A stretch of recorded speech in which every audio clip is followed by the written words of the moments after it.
ಕಂಪನಿಯ ಹಠಮಾರಿ ಧೋರಣೆಗೆ ಬಲಿಯಾಯಿತೆ ನವಜಾತ ಶಿಶು. Work from home ನಿರಾಕರಿಸಿದ ಸಂಸ್ಥೆಗೆ 211 ಕೋಟಿ ರೂಪಾಯಿ ದಂಡ. ಅಮೆರಿಕದ ಟೋಟಲ್ ಕ್ವಾಲಿಟಿ ಲಾಜಿಸ್ಟಿಕ್ ಕಂಪನಿಯಲ್ಲಿ ಕೆಲಸ ಮಾಡುತ್ತಿದ್ದ ಚೆಲ್ಸಿ ವಾಲ್ಶ್ ಎಂಬ ಗರ್ಭಿಣಿ ಉದ್ಯೋಗಿ ಆರೋಗ್ಯ ಸಮಸ್ಯೆಯ ಕಾರಣ ಮನೆಯಿಂದ ಕೆಲಸ ಮಾಡಲು ಅನುಮತಿ ಕೋರಿದ್ದರು.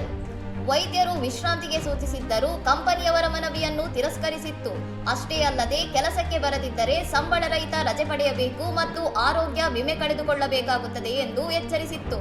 ವಿಮೆ ಕಳೆದುಕೊಳ್ಳುವ ಭೀತಿಯಿಂದ ಚೆಲ್ಸಿ ಕೆಲಸಕ್ಕೆ ಹಾಜರಾದ 2 ದಿನಗಳಲ್ಲಿ ಹೆರಿಗೆ ನೋವು ಕಾಣಿಸಿಕೊಂಡಿದೆ. ನಿಗದಿತ ಸಮಯಕ್ಕಿಂತ 18 ವಾರ ಮೊದಲೇ ಜನಿಸಿದ ಹೆಣ್ಣು ಮಗು ಕೇವಲ 1.5 ಗಂಟೆಯಲ್ಲಿ ಮೃತಪಟ್ಟಿದೆ. ಮಗುವಿನ ಸಾವಿಗೆ ಕಂಪನಿಯ ಒತ್ತಡ ಮತ್ತು ನಿರ್ಲಕ್ಷ್ಯವೇ ಕಾರಣ ಎಂದು ಚೆಲ್ಸಿ ಓಹಾಯೋದ ಹ್ಯಾಮಿಲ್ಟನ್ ಕೌಂಟಿ ನ್ಯಾಯಾಲಯದ ಮೆಟ್ಟಿಲೇರಿದ್ದರು. ಸುದೀರ್ಘ ವಿಚಾರಣೆ ನಡೆಸಿದ ಕೋರ್ಟ್ ತಾಯಿಯ ಪರ ತೀರ್ಪು ನೀಡಿದೆ. ಮ್ಯಾಗ್ನೋಲಿಯಾ ಎಂಬ ಹೆಸರಿನ ಮಗುವಿನ ಸಾವಿಗೆ ಕಂಪನಿಯೇ ನೇರ ಹೊಣೆ ಎಂದು ತೀರ್ಮಾನಿಸಿದ ನ್ಯಾಯಾಲಯ ಸಂತ್ರಸ್ತ ತಾಯಿಗೆ $22.5 ಮಿಲಿಯನ್ ಪರಿಹಾರ ನೀಡುವಂತೆ ಆದೇಶಿಸಿದೆ. ಇನ್ನಷ್ಟು ಸುದ್ದಿಗಳಿಗಾಗಿ ನೋಡ್ತಾ ಇರಿ ಸೌರಂ ಟಿವಿ.